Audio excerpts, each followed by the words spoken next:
ส่งพี่น้องคนเมืองแต้วค่ะกูก็กูกวนกูติกูตังในคะเนาะเมื่อในก็เป็นวันที่24วันเดือนธันวาคมปี2526ในคะเนาะพบทบจอมข่าวจากลาวในข่าวยามกลางค่ำในคะเนาะเมื่อในก็เป็นวันเดือนตุลาเดือน8มื้อ10ค่ำในคะเนาะ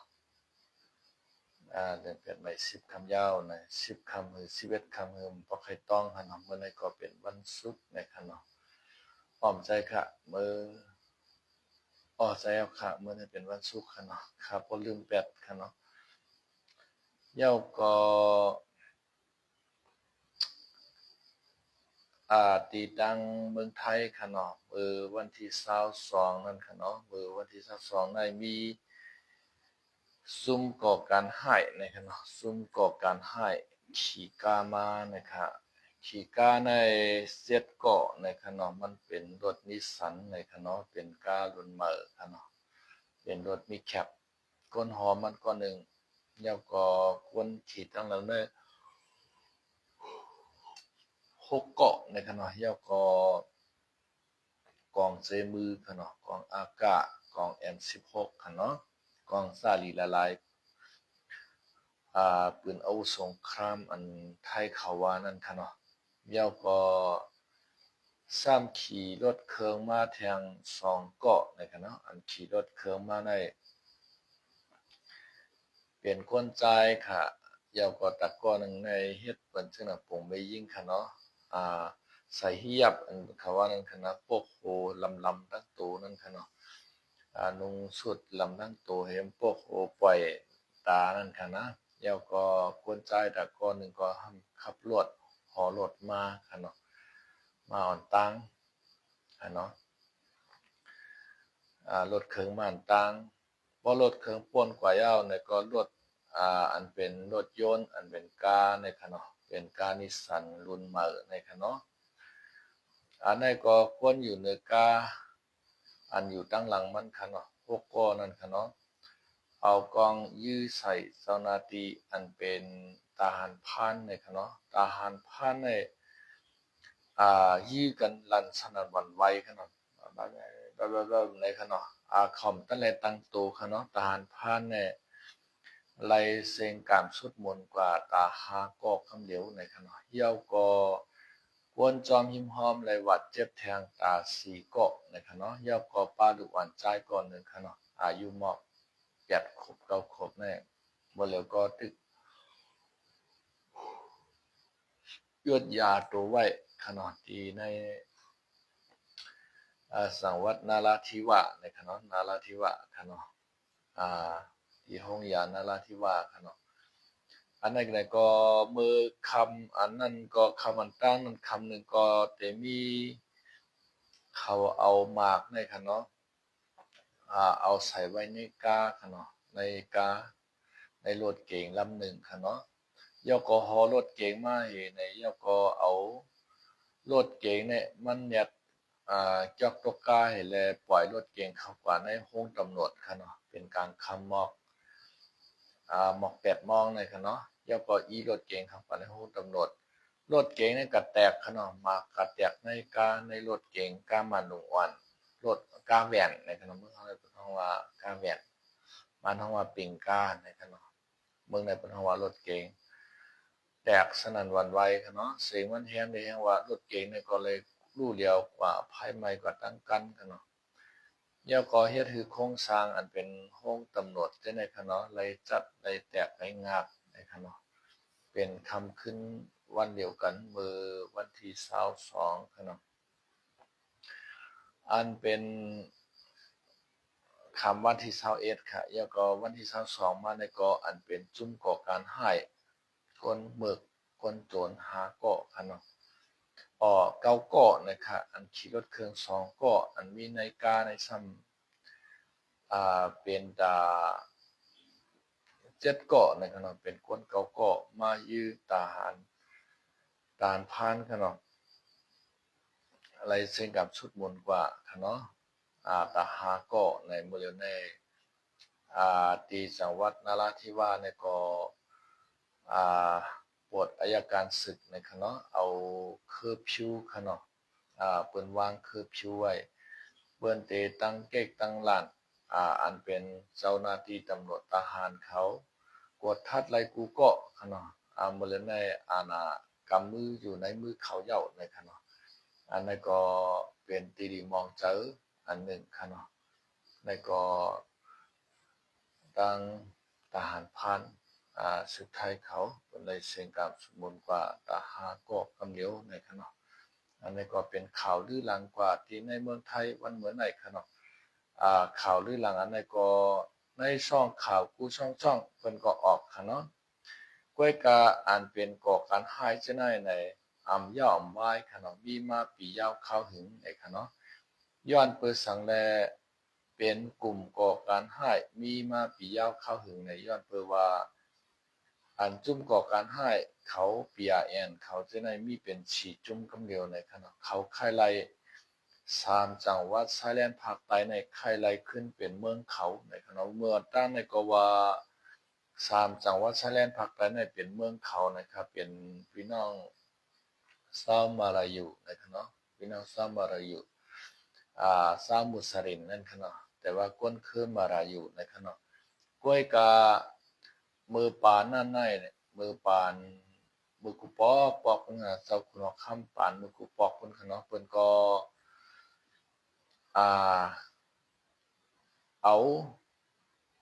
จังหวัดชายแดนภาคใต้ในเขาอยู่ในสยามค่ะเนาะเอาโฮมป้องเขาอยู่ในสยามค่ะเมื่อเจ้าหนังเมืองเก้งตุงเขาจะในขนอเมื่อเจ้าหนังเมืองนายเขาจะในเมื่อปานกูปอกปอกในเขาป้าในสยามค่ะเนาะในไต้เฮาจะในขนอยาก็เมืองเก้งตุงเมืองนายจะในเมืองหมอกใหม่จะในค่ะเนาะอันติดจับเมืองไทยในว่าจะนั้นเกียงใหม่สุโขทัยค่ะเนาะกำแพงเพชรอยุธยาจะเนี่ยเป็นเมืองสยามในขณะย่อก็อันเป็นเมืองมารายูได้อันเป็นเมืองปัตตานีเขาจะในขณะเขาก็เป็นเมืองห้างก้วยเขาเมืองกุปอกขณะมันเหมือนจะนำเมืองใต้เอาขาขณะ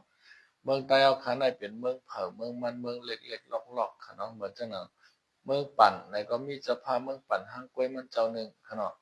เมืองนายในก็มีเจ้าพาห้างก้วยมันเจ้าหนึ่งย่อก็เมืองหมอกใหม่เนี่ยก็มีเจ้าผ้าหมอกใหม่เซียนหวี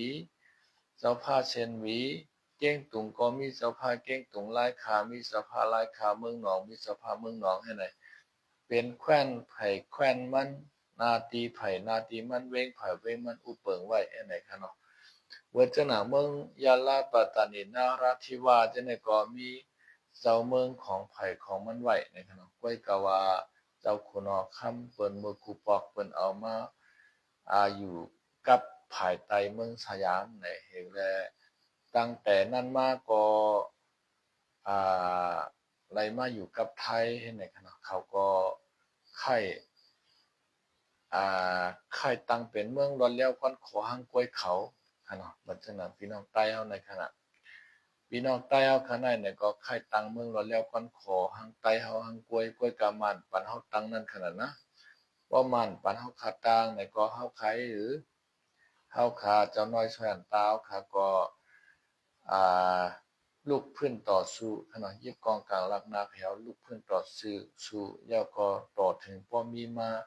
ตับศึกตายเอาขาพอเป็นกว่าลายหมู่ลายจุ้มขณะว่าจังหนังบ่เร็วในก็เป็นซุมแอดพีอาเซียนแอดแอนทีเอเมืองลาจะในขณะลูกตีสาวน้อยช่วยอันตามมาล่อนๆขณะมันเป็นเสื้อไหนค่ะย้อนเปิดว่าเฮาขาใครไหลเมืองใต้ร้อนแล้วก้อนขอมันปันเฮานั่นแหละเฮาสองไกเย่าก็มาในมันเมือกหนาเป้กินเฮาหนาขนอเจ้าพาวขา33เจ้าก็แหมตายอันไหนพี่น้องใต้เอาขาก็ขามไล่ขนเย่าก็เยื่นใจไล่อยู่ใต้มาในมันยี่ตั้งรอดเพเย่าก็มันเพ่งเป้งมันจอมทำตรานั่นขนาดมันตยามาเมียตามูนะกำมันว่าตยามาเมียตามูตยามันได้ยาบูนะครับมันเป็นถ้ำนั่นขนาดโปรแกรมไทยโปรแกรมมันเป็นถ้ำมันเป็นปลาเห็นไหม เฮาก็ไข้ผาดออกมันก้อยกาว่าเอ็นเฮียงเฮาตัดได้ต่อสู้มันตัดได้ผาดออกมาในเฮาสัมเปมันไรใน3จังหวัดชายแดนภาคใต้ในก็เหมือนนั้นค่ะเนาะเขาก็ไข้ผาดออกเมืองไทยค่ะเนาะก้อยกาเขาก็อำเปเอ็นเฮียงดังลงปองจึงเมืองไทยไหลค่ะเนาะเหี่ยวก็เขาก็เตอ่าเฮ็ดกลุ่มก่อการร้ายค่ะเนาะกลุ่มก่อการร้ายเกิดขึ้นมาเอาหมากปล่อยใส่กันนั้นว่ากันไหนว่าเฮ็ดไหนเหี่ยวก็บ่เปิ้นลำตีลำเหี่ยวก็เรียนปลายเขาเถื่อนกว่าเฮ็ดไหนค่ะเนาะกลุ่ม PRN นั้นมีเป็น4กลุ่มคำเดียวเลย4จุ่มคำเดียวค่ะเนาะอันที่ว่าอันอยู่ในเมืองว่าอยู่ก็มีค่ะเนาะอันเฮ็ดแสงเปิดร้านก๋วยเตี๋ยวมีกูเจอกูเมียวจังได๋ก้อยก็ว่าไผเป็นไผบ่ฮู้นั่นขนาดนะพอกลางวันมาก็เปลี่ยนคนเมืองเหพอกลางคืนมาก็เป็นชื่อเหเนี่ยก็มีในขวานะตั้งเมืองภาคใต้3จังหวัดปุ่นคณะ3จังหวัดชายแดนภาคใต้มานั่นคณะเย้าก็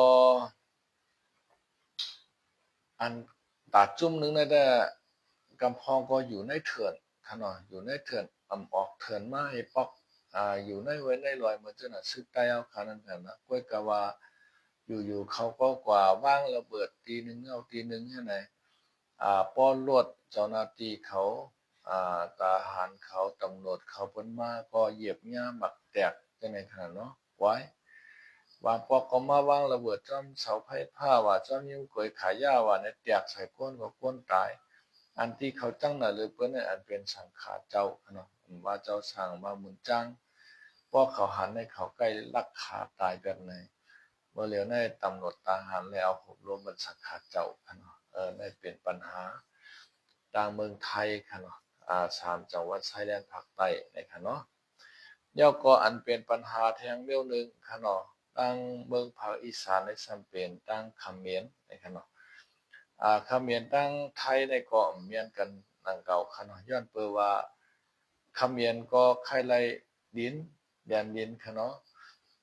ว่าไทยเขาเอาแดนดินเขาไทยก็สม่ำว่าใจอันนั้นเป็นแดนดินเฮาในค่ะเนาะว่าแดนดินทับซ้อนในเสแลเปลี่ยนปัญหากันมาตลอดถึงวันเมื่อไหร่ค่ะเนาะยาวก็บ่เร็วในก็อันเป็นภายกุ้มกำ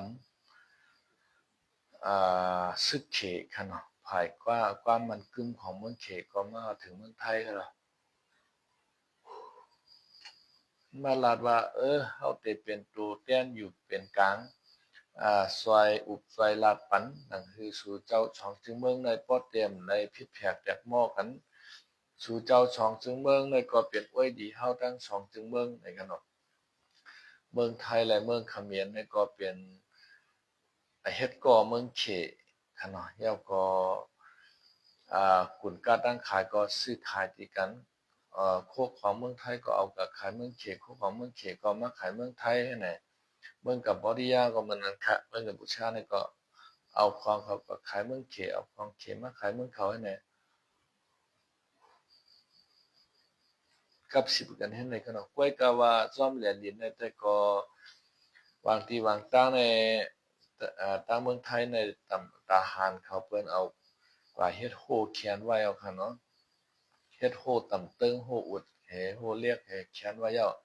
หลังฮือซึกกัมพูชาป้อเตอำเข้ามาวางระเบิดทุ่งระเบิดค่ะเนาะซึกกัมพูชาในใกล้ลักเข้ามาว่ากลางวันว่ากลางคืนมาแล้วก็ใกล้ลักผังหมากไว้ค่ะเนาะป้อทหารไทยเขาเปิ้นกว่าเรียบยามลาดตระเวนอันว่านั้นค่ะเนาะใกล้กะเหยียบย่ามหมากระเบิดค่ะเนาะย้อนเปิ้นนั้นได้เปิ้นก็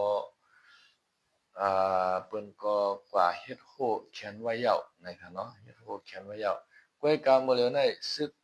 ตั้งเมืองเขซ้ำส่งรถถังค่ะเนาะรถถังเข้ามาปั่นกัมพูชาแทงนำหน้านะคะกำไรตั้งเมืองไทยก็ถามกับตั้งเมืองเขว่าเฮ็ดสังแลมื้อเหลียวในสู่ส่งรถถังมาปั่นกัมพูชานะคะเนาะกำนั้นก็สิฮือกัมพูชามายื้อเฮาหากำไรเขเขาก็ว่ามันจะเขามีใจจังนั้นไม่ว่าเขเขาอะอันรถถังให้เขาอ่เฮาตกลงเซ็นสัญญากันสั่งซื้อที่เฮาได้จะมือปี2016วุ่น จะเมื่อป่นมา10 ปีปุ่นเย้านะว่ากล้วยกะเฮาไปได้ส่งมอบในขนาดเฮาไปค้างเฮียนอยู่ตาเตไปมารถทางในก็มันใจเข้ายามในขนาดไปหามามอบเมื่อเหลียวเมื่อพองมันเปลี่ยนปางตึกกว่านั้นเฮามอบมาโกเลยเอารถทางเฮาในกัดใจในปางตึกเฮาอ่ำไคคือกัมพูชาเอารถทางเฮาในมายื้อสุดไทยในขนาดใครเขามีไว้ตาเตเฮกังแกะเขกังเมืองเขากล้วยในว่าเขชำรัดว่าในที่ไทยขนาดอันนั้นแต่ก็เป็นหือมีหือแต่ก็เฮาคากอมจอมหูมจอมหันน้ำไหลก็ขนาดนะกล้วยกานเขาลัดมาแต่ลัดมาวันนั้นเย้าค่ะเนาะเย้าก็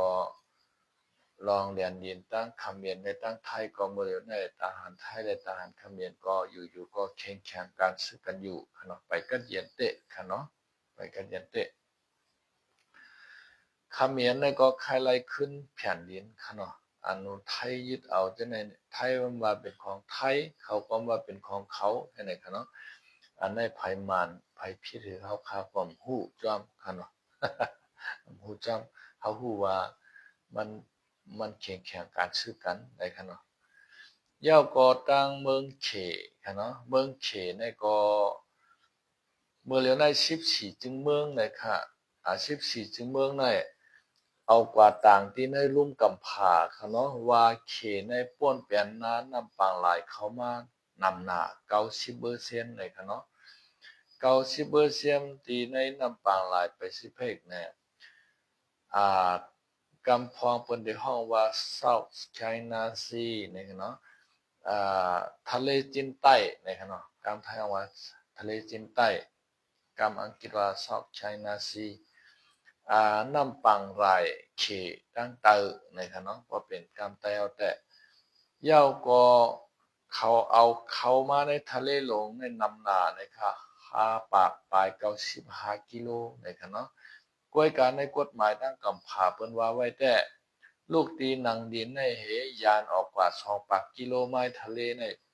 เป็นน้านำเมืองไหลเมืองนั่นในขณะเมืองจังหวัดเมืองไทยในเมืองไทยเนี่ยเมืองเวียดนามเนี่ยเมืองเคเนี่ยเมืองฟิลิปปินส์เนี่ยอินโดนีเซียเนี่ยมาเลเซียเนี่ยในจังได๋ค่ะเนาะเพราะว่าลูกตีเลียนดินในเขากว่า2 ปากกิโลเมตรในขณะ2 ปากกิโลไม้ทะเลเนี่ยเป็นน้านำของเมืองไหลเมืองนั่นค่ะเนาะกวยกาวาเขเนี่ยแต่โลภามันใหญ่เปเสอนะครับอันเปิ้นว่าตั้งลุ่มกำผาเปิ้นว่า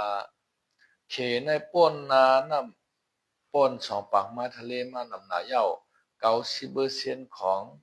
น้ำทะเลน้ำปางหลายแปซิฟิกนะครับเนาะโลกกว่าตีในมือเขเนี่ยในเขก็เทงขึ้นนะครับเจอเมื่อปานเจ้าคุณออกคำเฮาปานเจ้าคุณออกคำห่านปานเจ้าคุณออกคำเจ้าคุณออกคำห่านจะในขนาดเจ้าคุณออกคำอิชังชิงหัวนำหนักค่ะเนาะเขาว่าเจอเมื่อปานเจ้าคุณออกคำจะได้กว่ามาก็ขายในทะเลแนวในปางหลายแนวในกุนกลางปางหลายจะได้เป็นของเฮาหมดเขแน่มันลบพามันอยากไปใจค่ะเมืองมันได้ใหญ่ได้ใหญ่ว่ามันไปเป็นปอทั้งกันเนาะตึกไข่กะขีมาเมืองเปิ้นแทงตึกเกี่ยมไข่กะขีมาในน้ำปางหลายแทงอยู่ค่ะนะมันป่วน2 ปากไม้ทะเลเขากว่าลึกนะคะ5 ปาก95กิไม้ทะเลในขนมมันเอากว่าในค่ะนะในก็14จึงเมืองในเปิ้นหันดีเดเขเปิ้นสานคัดเขเฮาๆแห้งๆในค่ะเนาะกวยกะเขก็พร้อมค่ะเนาะเขก็ว่าเป็นของเฮา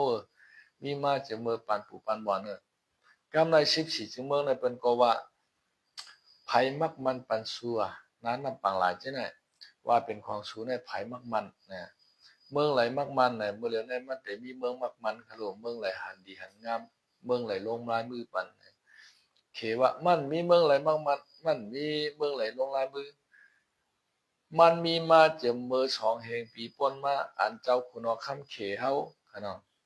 ไหลอู้เปิงเมืองมาจังน่ะเจ้าคุณออกคำห่านค่ะเจ้าคุณออกคำอีช่างชิงนั่นค่ะเนาะนำหนาวค่ะนะครับก็ป้อมต้องเจ้าคุณออกคำเขได้ค่ะเนาะเจอเมื่อปานนั้นมาเนี่ยว่าปางหลายเนี่ยเป็นปางหลายเฮาเห็นน่ะ เย้าก็เมื่อเจ้าหน้าหมู่เกาะสเปรลี่ในขนมหมู่เกาะสเปรลี่ในมาจำที่เมืองเวียดนามนั่นขนาดเนาะเวียดนามก็ว่าเป็นของเวียดนามเคก็ว่าเป็นของเคมาเลเซียก็ว่าเป็นของมาเลเซียในหิมกันงานในสามจึงเมืองในกันนะหมู่เกาะสเปรลี่ในเคในขึ้นเอาลิ้นในต่างเฮือช่างพอมาขนมมาทวมใส่เมื่อเต้นเนี่ยปูนกลางน้ำอันนี้เรียกก่อนก้วยกว่าเอาลิ้นออกมาในต่างเฮือช่างพอมาทวมใส่ในตอบถึงพอเฮ็ด กว้างเฮือหมินเล็กๆอ่อนคันเนาะเฮือหมินอ่อนในโรงไหลคันเนาะคือในโรงไหลนี่ครับอันนั้นเป็นของเฮาเนี่ยกำไรตั้งกำผาเปิ้นว่ามั่นใจเนี่ยอันนั้นแม่นเป็นของนาน้ำสากลอันนั้นมันมีเจ้าของมันเป็นของตั้งหลายของกำผาทั้งหมดกวนในกำผาในอ่าขี่เฮือเลียนกว่าเลียนมาไรไผเต็มเลยเฮฮับนะเขเนี่ยว่าใจนี่เป็นของเฮาไผลัดผ่านกว่าผ่านมาทางไหนเฮาแต่ละเก็บขวัญมาเนี่ยอันลัดผ่านมาในเป็นฮือทั้งหลายในเป็นฮือทั้งเมืองเกาหลีใต้ว่าเมืองญี่ปุ่นว่าเมืองฮ่องกงว่าเมืองฟิลิปปินส์ว่าอินโดนีเซียว่าจังได๋มาเลเซียสิงคโปร์จังได๋เนาะแล้วก็เมืองไต้หวันจังได๋ลัดผ่านกันทั้งนั้นเนี่ยแต่ละสิ่งขวัญปันเขเนี่ย ในกำผาในเปิ้นหันดีเฮเมืองค่ะยาวก็เปิ้นคัดค้านเคค่ะเนาะเคในโอ้แข็งแต๊กๆค่ะเนาะยอมรับเผอค่ะคาไลอยู่ห้างมันเนี่ยเด็กๆอ่ะ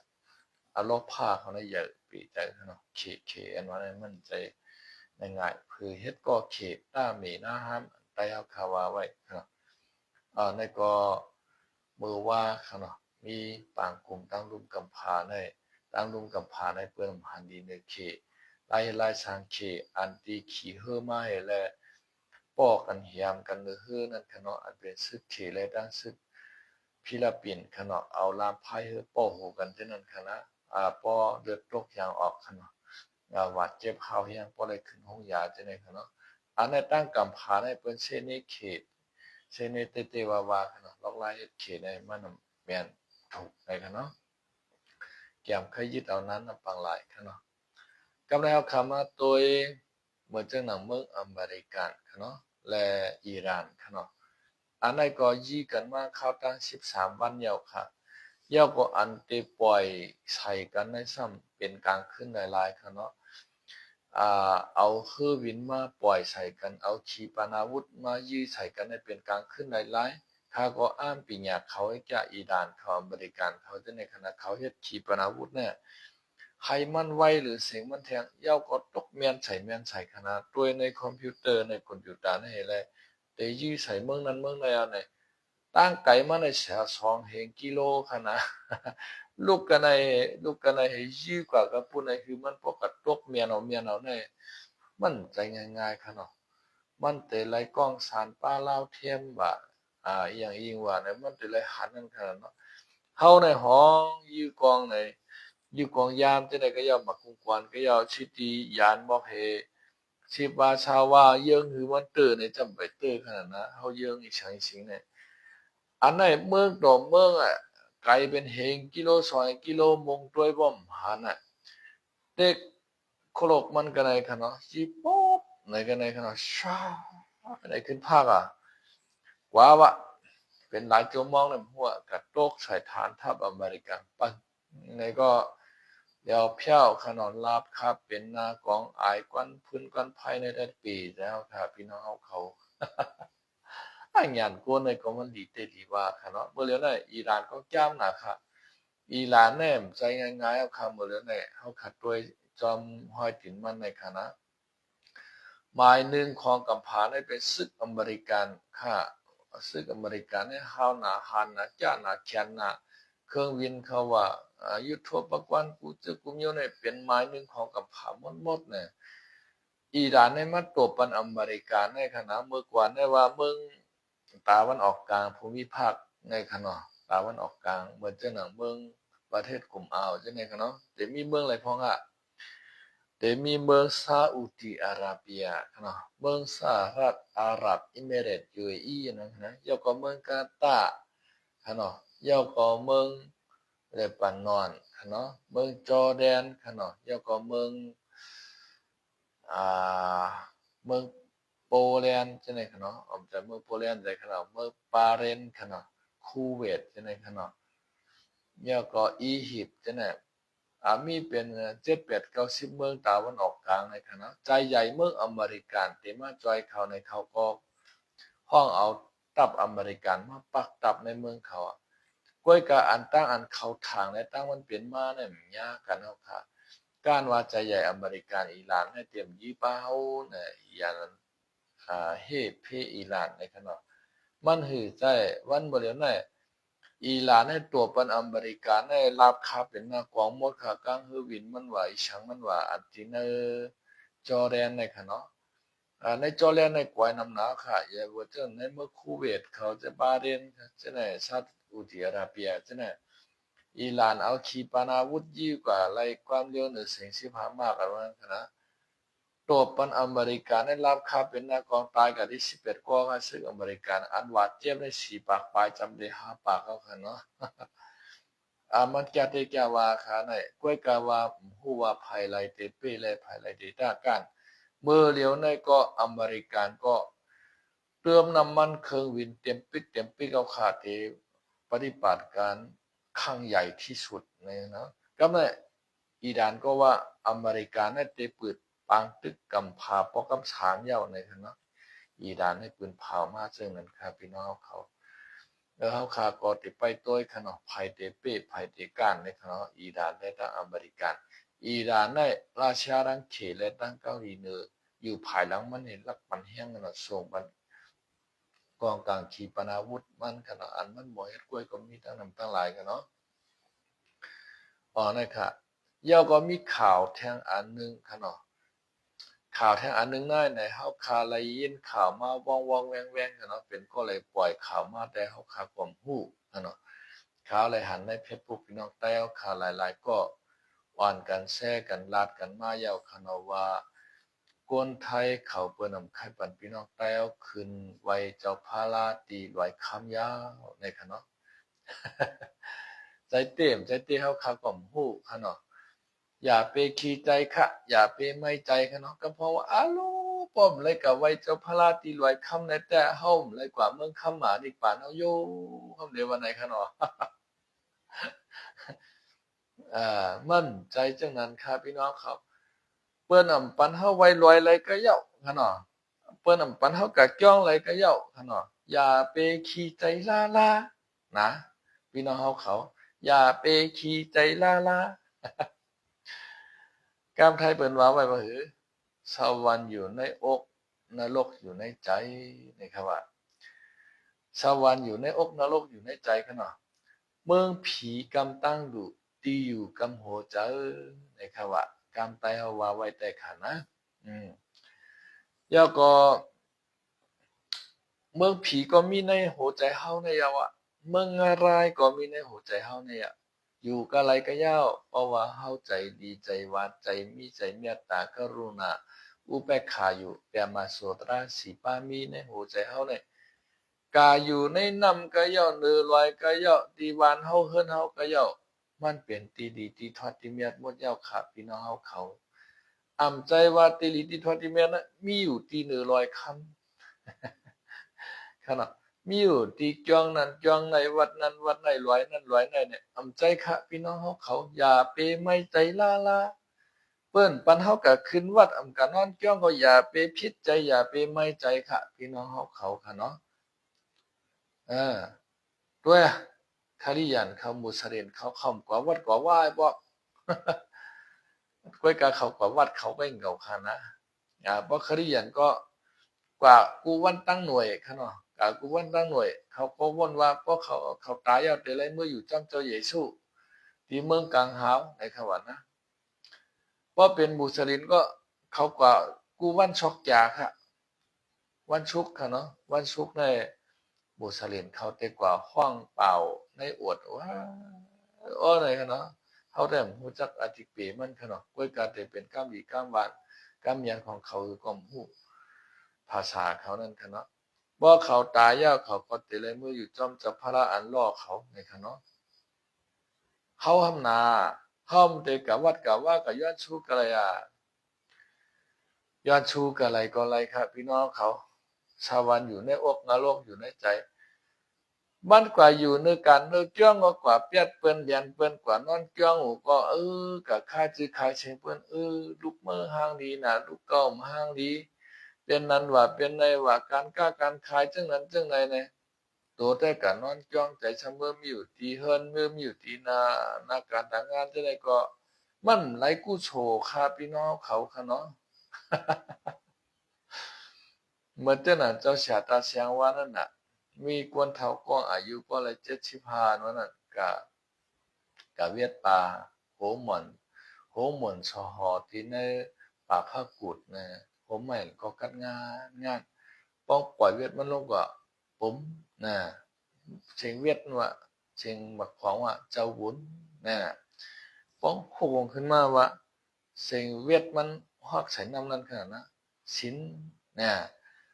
ผมนะเจ้าวุ้นนะชิ้นนะเวียดมันได้ก็คุกจะไรสินคุกจะไรการคุกจะไรจ้องสุกจะไรเจ้าวุ้นขนาด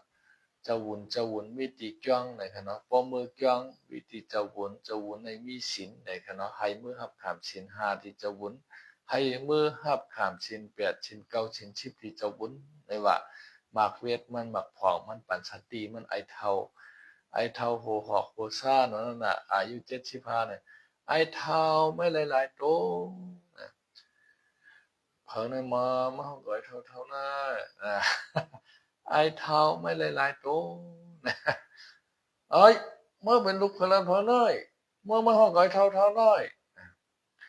อ๋อก็ข้าเป็นลูกปอลุงก็นั่นไม่ปากก็ไหนอ๋อบอไม่หูได้เป็นลูกกะลันเก่าก็มึงอย่างไรเมื่อมาห้องก่อยเท่านะอายุมาละ7 ขวบนะกำเก่าเดี๋ยวคอนตัวมันเมื่อไอ้น้อยนะด้วยแต่ว่าลุงเฮาในด้วยตาด้วยนาก็หูเว้าอ่าด้วยนาก็หูด้วยนาก็เป็นปู่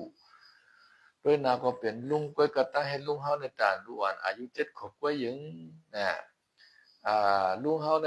ถูกลีไลเมื่อนอนกันนอนจ้องเอาอีหยังแล้วจึงมาเวทปู่เวทป่าอยู่นะโดนไลเมื่อกำชินแปชิน5ชิน8เจ้ารู้นะตั้งเฮ็ดลุงเฮาในด้วยลุงเฮาได้นาบ่หู ก้อยกาตั้งเฮ็ดตั้งอยู่ลุงเฮาเบิ่นลูกหวานในย้อนเปิ้นนั่นแหละเขาห้องว่าไอ้เฒ่า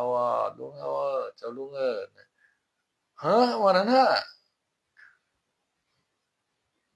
เมื่อหาปอผมมีหูป่นก็เลยเมื่อลาปอมีหูเมื่อที่เฮือนขาช่องก็ปอเมื่อกะที่เฮือนไอ้เฒ่าอีนังลูกหวานสุนัยอายุ7 ขวบในมาห้องก้อยเฒ่าในมาผมสั่งชวนลูกผู้น้อย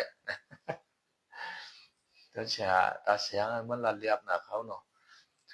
มันเฮ็ดเสียงไม่จริงก็เลยเฮ็ดเสียงคนใจก็เลยขนาดนั้นว่าข้าเจ้าลุงกับปู่เฮานึงว่าเจ้าลุงเอาข้ามันหัวก้อยเท่าเขากว่าเวียดเปล่าที่ปะพักกุดน้อยนะเอ่อไอ้ลูกเมื่อว่าหังปู่สู่ลุงสู่เต้ฮาลูกเนี่ยว่าเต้เขาแห้งและลูกก็ว่าจังนั้นล่ะตัวลุงเฮาแต่ตัวนาก็บ่เป็นบ่ฮู้บ่ตัวแต่ตัวแต่เป็นปู่เป็นลุงเอาตัวนาบ่ฮู้ตัวแต่เป็นปู่เป็นลุงเหย้าก้อยกะตาเฮ็ดมันซักเหมือนลูกอ่อนเขาปอแม่นะอันตาเฮ็ดมันเหลือนล้วนได้เป็นเหือตาเฮ็ดลูกอ่อนได้ก็อายุเฮา7 ขวบได้หลานได้เปิ้นก็หาปูหาปลากะเวทปูเวทปลาเปิ้นไปนอนกันนอนจ้องก้อยกะอายุ75เหมือนปู่เฮาลุงเฮาได้เปิ้นก็กว่ากำสินอนจ้องยาอายุ50 60ในเปิ้นบ่ขึ้นกันขึ้นจ้องลองหมอกให้ก็เปิ้นมื้อนอนกันนอนจ้องเปิ้นรับศีลเปียดเปิ้นเฮ็ดปานาติปาดคาสักเปิ้นตายเอาศีล5ศีล8เปิ้นเม็ดแป้งไว้ดีหนาวปอแม่ด้วยน่ะก้อยกะตั้งเฮ็ดลูกปู่เฮาลุงเฮาในแต่ก็ด้วยน้ำมันแต่หูโตมันก็เป็นปู่ก้อยกะว่าตั้งเฮ็ดมันเสมอลูกวันย้อนเปิ้นนั่นแลขาวห้องว่าไอ้เฒ่าปอแม่ไอ้ลูกวัน7 ขวบว่าแน่นะก็ไม่ อ้อเป็นจังได๋คันนี่เจ้าปู่เจ้าลุงเฮาย้อนไปว่าเจ้าปู่เจ้าลุงเฮาในอายุก็อยากเย้า75ปีเย้ามื้อนอนกันนอนจ้องเลยว่ามันว่าเนี่ยมื้อนอนจ้องได้จั่งใดมื้ มื่อเดินห้างก็มื่อนอนหนูรู้ตีเฮือนก็มันไม่ยึงเจ้าปู่เจ้าลุงเมื่อนอนเกี้ยงก็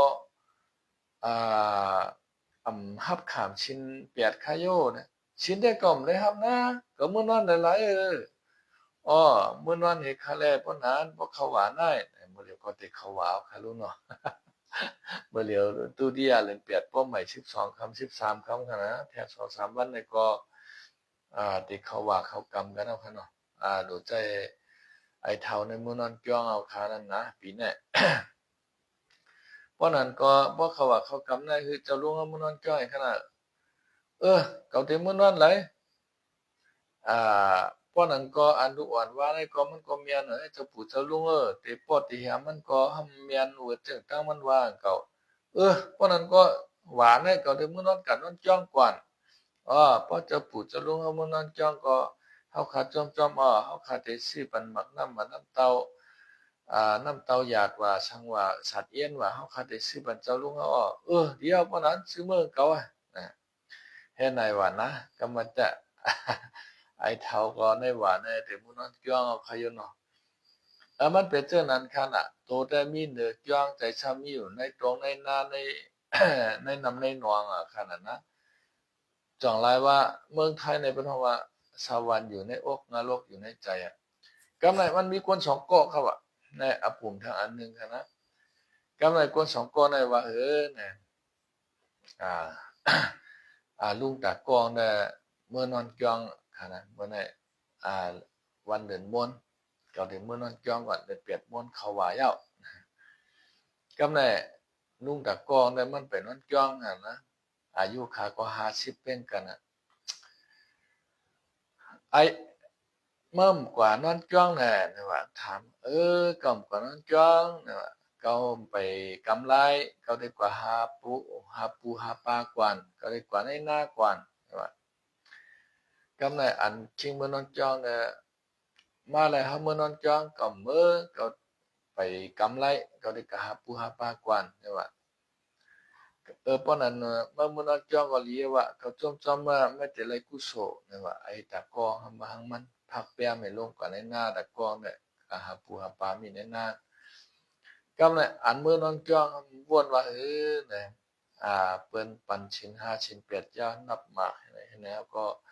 ป้องยาวมากกว่าไอ้แต่ก็เขาเนี่ยก็หาปลาทายเลยปลาดีนะมันคำว่าในฝนตกเขาเนี่ยปลาเนี่ยเด็กขึ้นมาเนิ่นๆเลยเด็กเลยปลานำกว่าในฉันตาเขาใหญ่มานอนจ้องก็หาปลาทายเลยปลาน่ะปลาวนมันนะอยู่เนื้อเกี้ยวใจช่ำเป็นอากุโฉหน่อยพี่น้องเขาว่านะกำในกวนกับหาปลาก็ว่ามีอยู่ในหน้านั้นเมื่อในก็มาหาปลาไปเกียนมาเนี่ยปลาก็ไม่ได้โตตาเขามือกันมือจ้องมือขึ้นจ้องลองบอกให้กันนอนจ้องไอ้ตายดีไหมก็ตายได้กุโฉมันเนี่ย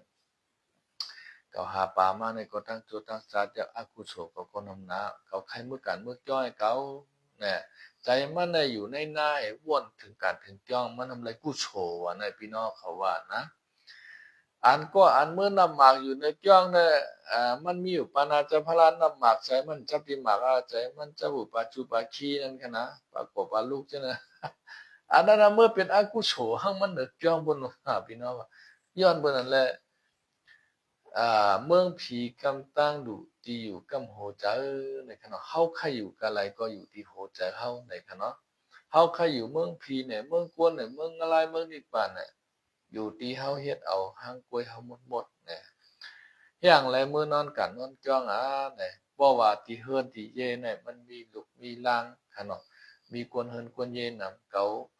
หมอดังหนึ่งไม่มาหมอดังหนึ่งเสียงวักแวกงอกแงกกันขนาดนะเกาหลาไม่หลาเกาในมันมีเจอสมาธิขนาดย้อนเปิ้นนั่นแหละมือตีจ้องมือดูมือตานมืออับขำสินนอนจ้องขนาดกัดใจเย็นใจดีเนี่ยวันได้ขึ้นเนี่ยเกากำสินเปียดเมียดแป้งไว้ดีๆเกาเตรียมอ่านปันสินเปียดเกาลู่ต้องไม่เข้าก็คือก็เกาที่เยื่อนเอานะมันดูอะไรเป็นจังนั้นครับมางโก้ในมันเยื่อนขลองมือหนึ่งกันหนึ่งจ้องก็มือปัดขนมขมุนก็สินเปียดมันไว้คือละนา วิกาลาพจนามันกวายคิดิงต้นหมดแล้วครับพี่น้องเขาเนาะมันเป็นเจ้าไหนขนาดนั้นขึ้นและวันเนี่ยอย่าไปเฮ็ดหังอ่ะกรรมคือหลายๆสินเปียดให้มีหังพอเนี่ยหนึ่งลองคาอาชาเปิ้นตายปานาติปัตอย่าไปเฮ็ดช้องเต็งหน้าตาหนาลองลักโคกของอุกจับปีเจงเงินคำเปิ้นอย่าไปเฮ็ดสามลองห้อมสองค่ะเนาะลองนอนจอมผัวจอมเมเนี่ยว่าเมเฮาผัวเฮาเต็มเลยนวลบ่มือฮับคำสินเปียดน่ะแปมแปมมาสริยาเวลามณีสิกขาปรันธมาเรียลองอันอำเมียดลองยุบลองยามลองแต้มนั่นลองห้อมสองกันเฮ็ดอ่ะนะครับสี่มุสาวาตะลองกับเป็ดกับเหรียญนั่นละอ่ะห้าสุราเมลียลองกินเหล้ากินเวกินยายาเมากับน้ำมันเสงเนี่ยซิลิกน้ำมันเสงเนี่ยกินเหล้านะหกวิกาลาพจนะลองกินอาหารไหว้วันขนาดลองกินตั้งกินเมียวเกียวเมียวครบไหว้วันปอ12 โมงปลายกว่าผู้นั้นเต็มเลยกินเอานะครับเนาะกำพอเมื่อตบเขามูลก็มีค่ะเนาะเขาในเป็นอาจารย์เองยกกะกินอะไรเนี่ยก็ห้ามเอาอันนั้นนี่ก็เปลี่ยนน้ำหูค่ะนะว่าเขาในเป็นอาจารย์เองยกกะผัดอะไรเนี่ยก็ห้ามมีนะพอเย็นไล่ละก็หับแถวขนาดนะ3 โมงไว้วันมาปวดชินเมื่ออยู่เฮือนก็เลียวว่าป้อมเย็นไรค่ะนะอย่าไปมานอนจ้องแอวก็มาตบมาตบเขาก็เลยเจ็ดนิสสังกิตะวัติตะวิสุกัตตาสนามาลากัตถะขณะวิเลปนาธารนามาตนาวิปุสราธนาวุลมิสิกาลองตานำหอออกลองตัวปล่อยตัวลามถ่อมความค่ะเนาะลองตัวเมกานั่งเวียนกูจึกกูเมียวลองตัวทั่วซับที่ไหนค่ะนะเขาพาในนั้นหมดแล้วค่ะอย่าไปตัวไหนค่ะนะมาก็ในมือนอนจอนั่งโอ้ชาบอกงาง่ำให้เลยใครตัวอย่างก็เลือดตัวพิษเชียนอันไหนก็มันพิษกันเนาะแล้วก็ลองต้านน้ำหอมน้ำสายหอมไอขึ้นจะได้ก็มันพิษแล้วก็แทงอันนึงในก็ว่าอุกษาเสียนามาเสนาเวลาไม่สิกับกันอันในสำรองอยู่ที่สูงที่เมียดในคณะข้อที่8ในคณะเต็มและอยู่ที่สูงที่เมียดในอยู่คือมันป้อเป้งหมุนจำหมุนจ้างเขาเย้าก็เฮานอนในผ้าอันห่มอ่อนนุ่มจะในคณะอันนี้ก็เต็มในนอนในคณะมือกูปอกบนเทาเมืองเฮาแต่มือปันเมียวเขาปอเขานั้นได้เปิ้นก็สื่อสัตว์เอี้ยนนั่นค่ะเนาะสัตว์เอี้ยนเลื่อมๆนั่นค่ะนะเย้าก็พาไว้เลี้ยวค่ะกวนเทาหมางก็ป้าชุดหมางก็ป้าชุดขนาดอันป้าชุดในเขาวนว่าหือเนี่ยเขาวนว่าเฮาจุนตัวใจขันเท้าเนี่ยเฮาจุนอาปุปันพระราตราสังขายเย้ายุงใครครบเหลือใครครบหมดใครครบอ่ะกลางชุดอ่ะในก็เฮ็ดนั้นกว่าก็มีส่วนตัวส่วนใจเตะนะครับว่าอันนั้นก็ค่ะนะกำพอก็ส่วนไรเตะกับค่ะป้าชุดก็มีนะครับเนาะอันนั้นได้ห้อมบากันค่ะเนาะป้าชุดนั้นแต่ก็อยู่ที่กลางใจผักกลางใจมั่นค่ะเนาะเพราะว่าเฮาป้าชุดเฮานั่งสมาธิตะลาในก็ปอยุงมักคบเฮาในก็สมาธิเฮาก็เตมันดีนิ่มดีนั่นขนาดนั้นมันพอขันเจอสะอันอำป้าชุดบ่นั่งสมาธินำหมากมาในก็ยุ่งครบในก็เยื่อเอาค่ะเยื่อเอาหึงไล่ๆค่ะเนาะใครโคมมันบ่ขึ้นเย็นหายกว่าใครมันบ่ฮู้หันเป็นตู้กว่าอันนั้นนึงแค่นจะในค่ะเนาะอันป้าชุดในแต่ก่อมว่ากันค่ะเนาะตอนนั้นเจ้าพาตู้ป่าตู้ร่องเขาเจ้าเปิ้นยังมีกวดค่ะเนาะเปิ้นเอากวดเปิ้นสูบเนี่ยแล้วก็เปิ้นนั่งสมาธิในนั้นเปิ้นนอนในนั้นค่ะหินยุงแมงจรางจะในก่อมจังเขาในกวดเปิ้นนั่นค่ะเนาะในอันนั้นก็มันก็เหมือนตั้งชุดก็อย่างกับข้างกวดในแต่ค่ะนะเรื่องป้าชุดในแต่ก็ห้ามว่ากันเนาะค่ะเนาะก้อยกาปัวป้าพากวบหมาของว่าพาโผมพากวบงเพราะนั้นเพิ่นกันว่าในโรงเรียนมีนั้นแต่ก็ถูกที่เปลี่ยนนะคะอันมีควรที่ว่าจ้างกรรมศีลสมาธิสมถาวิปัสสนากรรมฐานตราจะในแต่ค่ะนะมันเหมือนจะหนังกวนกัดสามเจจิมอายุกรรมกุงเปียบค่ะเนาะกวนจามเจจิมอายุกรรมกุงแต่ หนึ่งมันนุ่มมันนวลหนึ่งมันแข็มก็เต้งมันหนาเป็นคืบมันนึงแข็มเป็นแค่นแม่นลมกิเลสมันนั่นขนาดเนาะมันเป็นจังได๋ครับเปิ้นว่าใต้ในอำไรก็ว่าลอยเข้ามาแล้วก็อย่าไปผิดใจลั่นนะนะเจ้าพาราเนี่ยมันเม็ดกุสูค่ะพี่น้องเฮาเขานะเจ้าพาราเม็ดกุสูพาราเป็นเจ้าว่างเจ้าอ่มีเจ้าปานหนึ่งค่ะเนาะมันแน่ใครหันพาราเป็นเจ้าอยู่ดาเสกูเจ้าในวันค่ำเจ้าอย่างค่ะก็แน่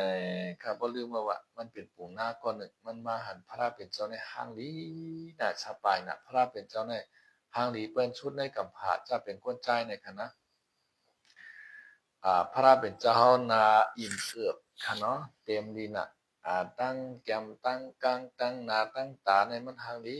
นะค่ะเนาะตีนมือก็กลมลอดๆค่ะเนาะตัวคิงก็มังสังหางดีปุ่มเลยก็โทแม่นค่ะเนาะแล้วก็หุ่นดีเนี่ยการไทยบนหัวหุ่นดีหางดีนะค่ะว่าพระราเป็นเจ้าในสีชอบในแหลมจ้องห้องเนื้อในขาวสุดหลุดค่ะเนาะเยาก็เจ้าป้านในมันเป็นปงนะ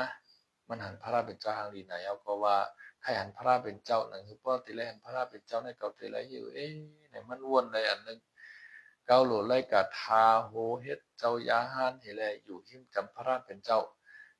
เฮ็ดกวนปัดการปัดจ้างเฮาแล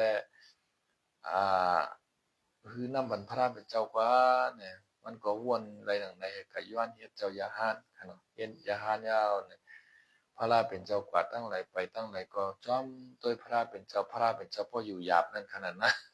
กวนเอาขนาดบ่เบิ่นต้วยเอาขนาดดีไอ้เพิ่นก็คารู้เนาะเหมือนเจิงเช้าจังได๋กันนะว่าพี่น้องหันชาวหางดีๆในยักษ์ด้วยเฮาที่ขนาดอย่าไปเพียบตาในกล้ามให้เฮาอยู่หยาบเพราะขนาดพระราเป็นเจ้าว่าคือเฮามันเนี่ยเจ้าเนี่ยเจ้ามาต้วยเก่าน้อยเนี่ยตัวตู่ตัวเนาเกวยเนี่ยว่ามันทูสัง เจ้าหันโตเกาเสตาป้อเจ้าหันตราเกาพระเป็นเจ้าโฮไว้แน่เจ้าอยู่หิมจำเกาหิมหัวเข่าเกากูเจ้าในวันคำในก็เหมือนตั้งหันกับพระเป็นเจ้าเว้นี่ว่าช่างเจอว่าเจ้าอยู่ปากอยู่สนาเฮงอยู่สนาในตั้งไก่มันตันนั่นเสตาช่างเจอว่าเจ้าหันทำตราอันก็โฮไว้แน่มากงานมากสีป้าโพสีป้าในปันปริยัตราสิเปิงไอ้ป้อเจ้าหันป้อในจึง อยู่ปากอยู่อยู่ตนาเฮงอยู่ตนาหมื่นอยู่ตนาเชียนอยู่ตนาในเมื่อจังเจ้าหนึ่งว่าเจ้าเลยอยู่จำเก่าในเนี่ยกว่าอย่าไปมาอยู่จำเก่าในพระเป็นเจ้าดึกมันกันเนาะมันในใจเรียกนะครับว่าพระเป็นเจ้าดึกมันเนี่ยมันในกว่าตีเนื้อลอยชงตีหนึ่งขนาดลอยเกสกบอันนั้นขนาดเป็นลอยมักหินมักพาและล้านพาที่ในเมืองอยากสกิลนั่นขนาดเตกับเวียนตก5ลอยตายให้นะก้าวหน้าขึ้นกันในร้อยกิจกุลเลยเตเวียนตุกอ่ะก้าวหน้าพระเป็นเจ้าเอาอายองอาวาในคณะเสียงเนี่ยราชมีพระเป็นเจ้าในสว่างมาใส่น้ำมันคือตามันเพิ่มกับขนาดเหมือนเจ้านั้นเปิ้นออกเลขค่ะเนาะพี่น้องเขาได้หันอยู่เปิ้นเสริมเลขออกเลขเฮ็ดหลังข้าวอ่ะเสริมเลขจังได๋ค่ะเนาะภาพเนี่ยเสียงมันคือเรื่องทั้งน่ะตาบ่แก่นน่ะ มันก็ตกใจขนาดเฮ้อเสียงอะหลอว่าเนี่ยมาเลี้ยวปานาตอนนี้เป็นเสียงอย่างนั้นเนี่ยเพื่อด้วยก็เลยมาเป็นอายองอาวาเป็นอูอายชายเงาพระเป็นเจ้าปล่อยมากขนาดอ๋ออูอายชายเงาพระเป็นเจ้าพระเป็นเจ้าเนี่ยฮักเก่าอยู่โลเนี่ยพระเป็นเจ้าเนี่ยปล่อยเป็ดเก่าเต้ดังเก่าลงหน้าเนี่ยนับยำพระเป็นเจ้าชับซึ่งในใจมันนะขวัญนะ มันก็นั่งยอลงหรือมาคินเฮก็นั่งรับตามันเฮก็เอาตราวิปัสสนาญาณใช้ในใจมันว่ามันหันสายฮือเลี้ยงนะฮือเลี้ยงยาวฮือเลี้ยงยาวเนี่ยก็มันในตกเป็นโซดาปานกับกันนั้นกำเดียวกันเนาะเพราะว่าตกเป็นโซดาปานยาวเนี่ยก็ซ้ำไรปะอาเป็นเงิน6 บาทนะก็เลยขึ้นฌานขึ้นเมื่อหรือกลางหาวยาวบินขึ้นเมื่อคุบความน้อมต่ำไว้พระเป็นเจ้าจีในจ้อง จ้องเสดบุญขนาดที่ในเมืองยาสกิโอนั่นค่ะนะยาก็เพราะว่าไวชาพระเป็นเจ้าเป็นหือลูกค้าเก่าเนี่ยว่าพระเป็นเจ้าทำเจ้ายาหานเนี่ยอ๋อข้าในเมื่อเรียนในปองใจผู้หันทำตราพระเป็นเจ้ายาวเนี่ย พระเป็นเจ้าห่อไว้นั้นเมื่อเลียวเขาก็ตกเป็นชราปันกว่าเย้านะกำไรพระเป็นเจ้าขึ้นห่อตราปันมันเทียงเห็นในก็มันก็ตกเป็นยาหันตากันนั้นไล่สีมากสีโผคนเดียวเนาะเมื่อไหนคะเฮาใครอยู่ก็อะไรอยู่ใครไกลก็อะไรไกลเพราะว่าเฮาจ้างกรรมเข้าใจตราวิปัสสนากรรมฐานตราเนี่ยรวมเข้ามาคูหลังเฮาก็ว่าปูดรวมออกคูหลังเฮาก็ว่าโทพูโทพูโทเนี่ยลอกลายจ้างกรรมตราวิปัสสนาเนี่ยมันมีนำค่ะเนาะมีหลายลอกหลายไล่นำหนักกำพองก็ต้องลมเข้าใจเขาออกค่ะเนาะหายใจเขาก็ว่าเข้ายาวเพื่อใจออกก็ว่าออกยาวเพื่อใจเขาว่าเข้ายาวออกยาวไหนจะไหนค่ะนะเป็นตราวิปัสสนาล้วนๆตราวิปัสสนาและสมาธิวิปัสสนามันกว่าจ้อมกันค่ะเนาะพุทโธพุทโธก็เป็นสมถาวิปัสสนากระจ้อมกันนะมันเป็นโปกฐานกสติเป็นสมถะค่ะเนาะเพราะว่าใจเฮายืมมาย่อเฮาหันยุคนามขันธาเป็นดูในตัวในใจเฮาเป็นวิปัสสนาค่ะเนาะอันเฮาต้องใส่1มือ1กำเนี่ยคณิกาสมาธิตะเต็งกะปะหันเวกขัมปนาปะหันย่อก็ตามุกเสตาปะหันเนี่ยปะหันมันมี3ปะหันในกามไทยเป็นหัวปะหันค่ะเนาะปะหันเฮียมเป็ดค่ะเนาะเฮียมเป็ดสังหารเนี่ยเฮียมเป็ดกิริสานั่นน่ะตะเต็งกะปะหันเนี่ยต้องแม่น1 กำเนี่ยข้าวยาวออกยาวเนี่ยยุกยาวยางยาวกินยาวนอนยาวกูเจอกูเมียวค่ะเนาะพอคนอันไปยามจ้างกรรมตราสมถาวิปัสสนากรรมฐานตราเมื่อจังนั้นเจ้าชาติต่อเมืองนอนเขาจ้างมาตีสะโถมูลามินกุศเจดวนศาสนาวานออกซึ่งใต้เฮาขาจะไหนมันเต็มหูจักอติเปมันค่ะเนาะกับพองมันคือเรียนค่ะเนาะกินยาวยางยาวนอนยาวเอียงก็ยาวติ๊กๆกับมหานอนนั่นนะฮะพอมันไปไล่จ้างไปไล่กรรมเห็นไหมมันติคือเรียนก้อยค่ะเรื่องจังไหนค่ะเนาะเพราะว่ามันได้จ้างไล่กรรมตัวทั่วว่าอ๋ออาจังว่ามันลึกซึ้งมันตันน่ายลงในหัวเนี่ยตาลาพระราเป็นเจ้าเนี่ยใจว่ามาสั่งสอนคือกวนเนี่ยไข่ลูกพึ่นซึกปานมือกูปอกเนี่ยหันพิษหันเปิงเนือกรรมฐานเมืองใต้หั่นน่ะมานเอากรรมฐานมาปล่อยบันใต้ใต้แหนมไข่ลูกพึ่นเนี่ยมั่นใจมันโจกับอันนั้นกันนะมันโจกับว่ามานเอากรรมฐานมาปล่อยบันใต้ใต้ไข่ลูกพึ่นครับมันโจกับผู้นำนะกว่าถามด้วยเจ้าสือเทียนเจ้าป้าอะไรก็อย่าอันที่เขาแตกออกกันมาเลยตั้งแต่เจ้าน้อยเสื่อนตาตังขึ้นมาเนี่ยกองทัพเมืองใต้เนี่ยนะกองทัพหลวงสือขานเนี่ยฮันดีเนี่ยเจ้าน้อยเสื่อนใต้อะไรแตกออกกันกว่าเนี่ยจองเจ้าเขาจ้างกำตราวิปัสสนาสองนางเต้าค่ะอันเจ้าเขานางตราจีเนี่ยใครลูกเพื่อนเอาโย่เนี่ยจอมใจค่ะเขาเจ้าจีเนี่ยนางตราอันนางตราเนี่ยมีเจ้าป้าเหลียวค่ะเนาะมีปอดเทากันเจิงค่ะมีปอดเทากันเจิงเลยตั้งปอดเทากันเจ็ดค่ะเนาะอันเขาขาหูหันได้ค่ะนะปอดเทากันเจิงเลยได้มันหักสาไว้สินหาสินเปียดมันเข้มค่ะเนาะชื่อเสียงมันก็ลือดังหอมพื้นจอดโตในเมืองใต้ค่ะเนาะกูปีก็อันเป็นลูกล่างนางเวปอดเทากันเจิงแล้วก็เฮ็ดตั้งอีกุโสปันมันถึงมาปอกที่35ค่ะเนาะมีหอชิ้นมันเจ้าแทงอะเมื่อเจ้าหนังนอกจากเลยปอเท่ากันเจิงเจ้ากันเจ็ดกับมือปานเขาหนุ่มแต่ก็เหมือนเจ้าหนังมีแต่มีปอเท่ากันเจิงก็เลยครับอันที่จ้างกำชินในคณะนอกจากนั้นในเตรียมจ้างกำชินกัน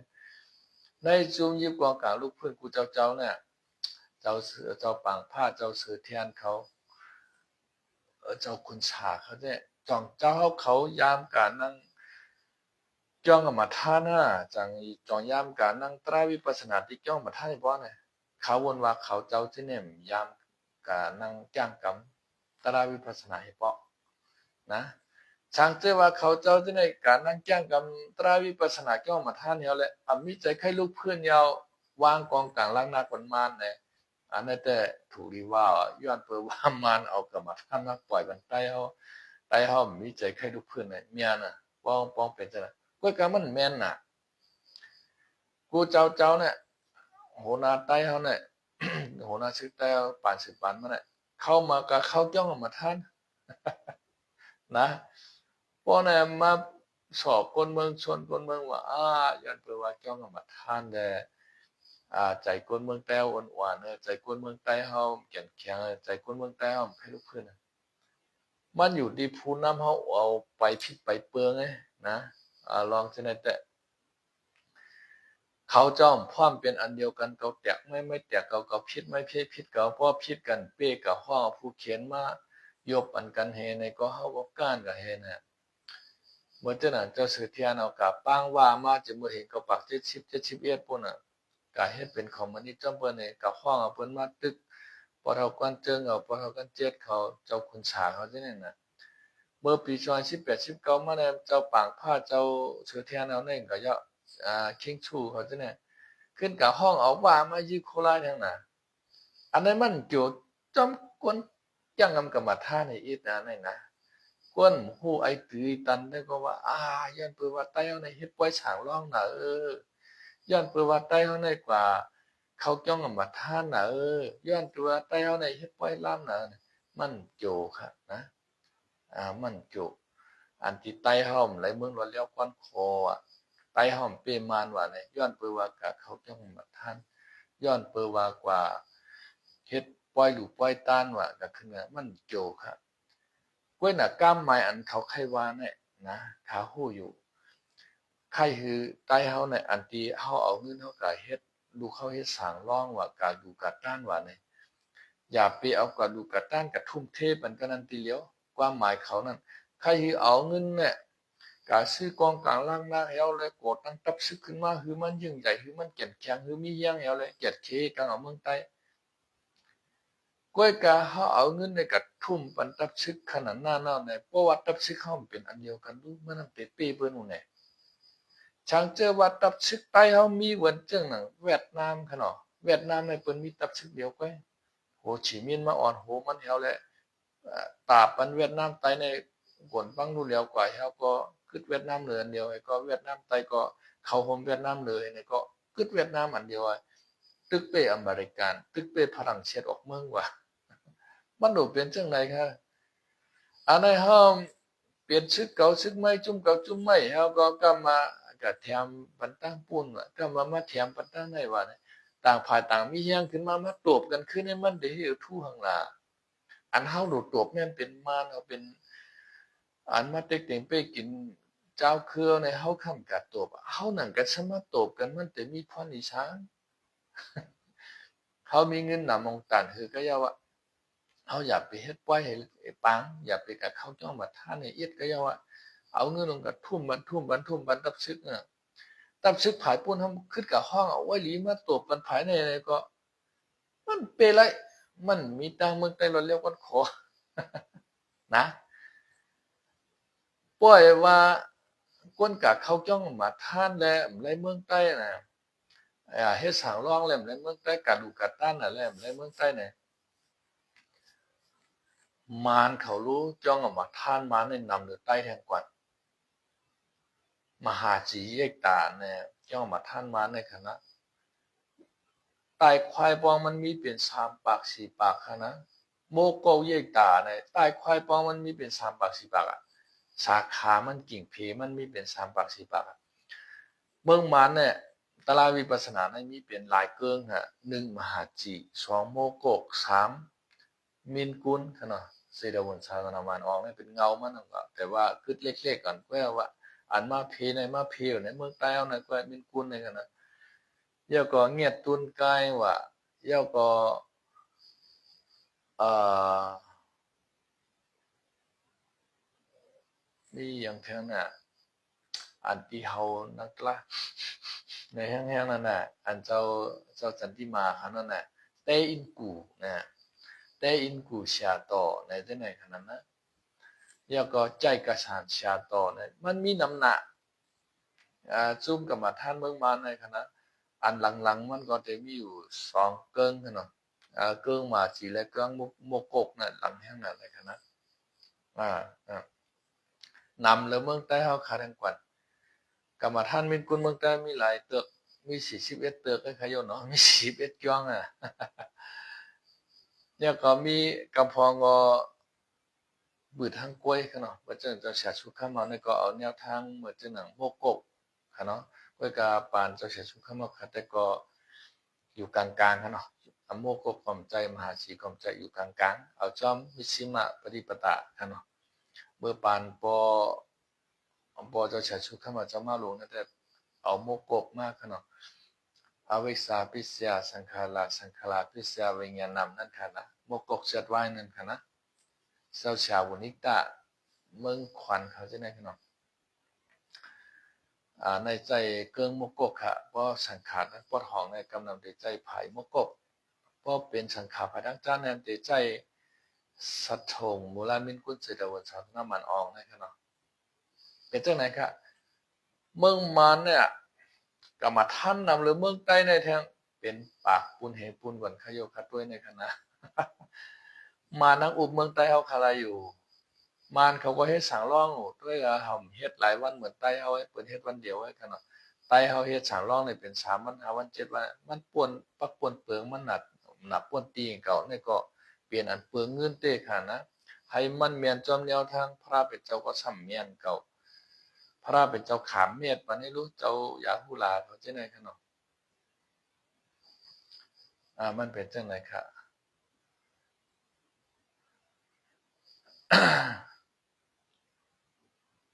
อันเฮ็ดปล่อยสั่งร้องในมันใจแนวตั้งพระเป็นเจ้าอันนั้นมันเป็นแนวทางอันที่คุณหอคำศิริธรรมาสกะเนาะคุณหอคำอาสกะเนี่ยมาอ่อนเตะเนาะคุณหอคำในเปิ้นมีเงินมีคำเตรียมทวนอุกษาปิกเซมี80ปุกเตะครับลูกเนาะเปิ้นไรไม่แจงเปิ้นมีเจียงแจงผงนางหมดอ่ะกำในเจ้าคุณหอคำอาสกะในมันมานับยำศาสนาพระเป็นเจ้าค่ะเนาะ พอเตะไขขึ้นปืนมันในมันยาวหนาค่ะเนาะมันเต็มปอข้าวยามคามคือกันคือกันนะ1 ชั่วโมงไป2 นาทีเท่านั้นนะคาเตะไขเอาที่เก็บมันก็เศร้าคุณอคำอาซอกกาในมันว่ามันหันเจ้าสั่งวัน7 ขวบค่ะเนาะมือกว่าในมันก็นับยามไม่สาเต็กที่ตะกะตอนอันปล่อยป่วยค่ะเนาะนุ่งโคนุ่งเลี้ยงนั่น นับยามมาจะมือปานปู่ปานหมอนเขาพูดอ่ะก็ไม่มีเจ้าสางอ่อนป้าหนึ่งเจ้าสางอ่อน7 ขวบขนาดชื่อห้องว่าเจ้าติกซ่าขนาดเจ้าติกซ่าเนี่ยมาตุงซ้อมขนาดในเมืองยาสะเกียวเขาเนาะเมืองอย่างเมืองสาวัตถีก็เจ้าคุณน้องคำอาสกาอุกเนี่ยครับก็ผมต้องกำเนี่ยกวนในเมืองเนี่ย เก่ากว่าไม่มาเก่ามาไม่กะกำพองก็จุงโวจุงใกล้กะให้ไหนกว่ามาอมีอิงตริไหวใช่ไหวกว่ามาให้ไหนกำไรมีเจ้าสั่งอ่อนป้าหนึ่งมาตุ้งชอบตัวฉีดศอกครับเนาะหอบตั้งสปีดยงสังการเนี่ยกว่านิ้มกับจอนอ่ะอ๋อในเจ้าในอายุ7 ขวบวันก้อยเป็นลูกวันวันก้อยแห้งแลอิงตรีมันดีนะยังดีนะก็ไปนับยาเมา เจ้าอามาตย์ลงกว่าห้องมาเจ้าสั่งอ่อนป้าในรู้ก็ติดถามด้วยดีกว่าที่มามันเป็นจังหือเนี่ยเจ้าอามาตย์ก็ลงหางลงหอกว่าเย้าเนี่ยมันมีเหนือจานหอครับเนาะเจ้าคุณเอาคำในอยู่เหนือจานหอมุงลงกว่าด้วยในวันในเว้งมันหันกูปอกกูยอมเจ้าสั่งอ่อนเฮาคาแค่นดอกยาขึ้นเมืองหรือหอเสกำเนี่ยว่าเจ้าคุณเอาคำเอาผิดปางมือเนี่ยกำเนี่ยเจ้าสั่งอ่อนเนี่ยก็ขึ้นมือกันหนึ่งหอเจ้าคุณเอาคำเนี่ยก็ลงปลังมันมาจุกไว้อยู่ที่หิมปะลางมันอ๋อเจ้าสั่งอ่อนเฮาคะสั่งถูกอะไรก็เจ้านังกันนันคะเจ้าสั่งอ่อนในด้วยกูที่กูจอบกูหย่อมในหอเนี่ยนะจังพงนั่งเต็มพนอกคำเจ้าสั่งอ่อนในซ้ำไรป้าเตป้าใส่คู่หยานขนาดย่อก็เป็นโซราปานก่อน7 ขวบในกันนะอ๋อเขาจะในเป็นคนผู้ที่จินหลายๆอริยะก้อนหนึ่งก็มี ก้อยกาเขาเนี่ยก็เป็นโสดาปันเขาเป็นอริยะอาสร้างก็ใหญ่หรือเขาหมดอ่ะคืนก่อนนั่งใส่เนื้อปรางเจ้าคุณอข้ามอ่ะเจ้าคุณอข้ามเลยตกใจตุ่มขึ้นเมื่อกี้ขึ้นมากขนาดมีไผฮัดนั่งเนื้อปรางเกาเสโก้น่าเนี่ย เจ้าสางอ่อนให้ว่ำว่าก็มีของดีเฮ็ดนั่นนี่ก็ไม่ถามเจ้าสางอ่อนเนาะถามเจ้าสางอ่อนว่าเจ้าสางอ่อนสลาเจ้าเป็นพระเนี่ยว่าสลาเฮาในเป็นพระราเป็นเจ้าเนี่ยว่ากำนั้นเพราะนั้นก็เฮาเตกับซ่อมเจ้าสางอ่อนสลาเฮาในเป็นเจ้า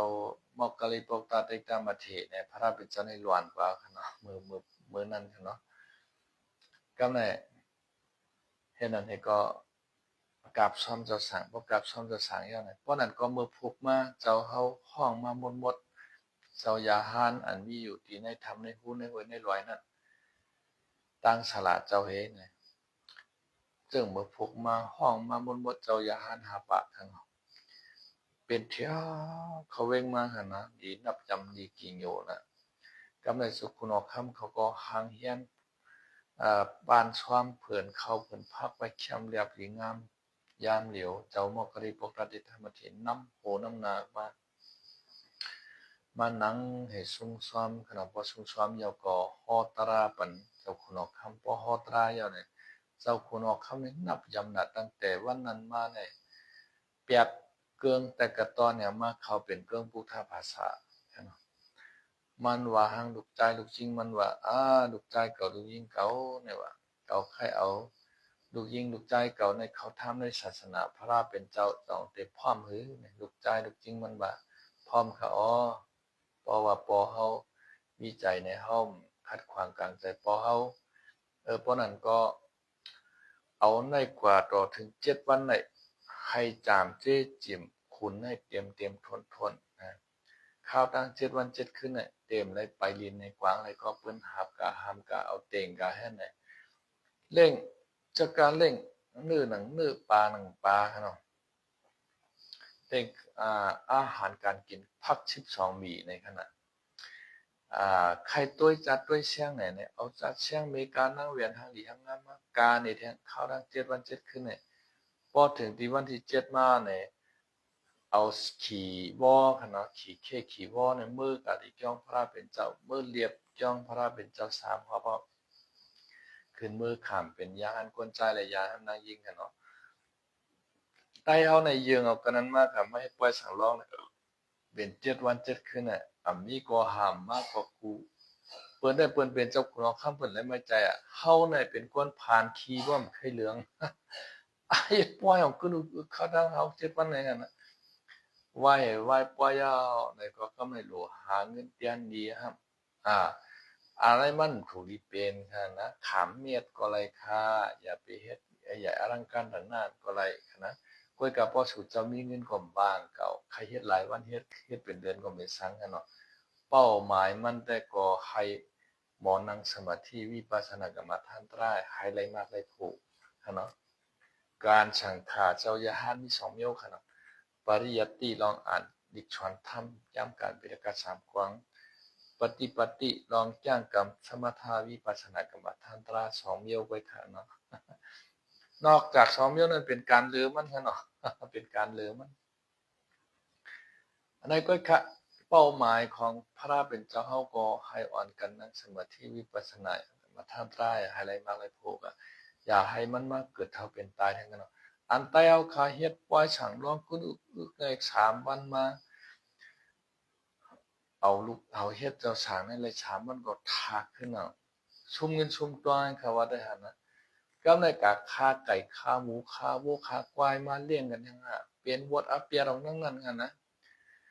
กู้โตตะแป้งไงยะตะเปกตานะกามันไว้กู้โสงไรนึงเปียงาลายในเป็นจ้อยเขาว่าอาเปียดมันเลยนะอาเปียดเลยงาลายเป็นจ้อย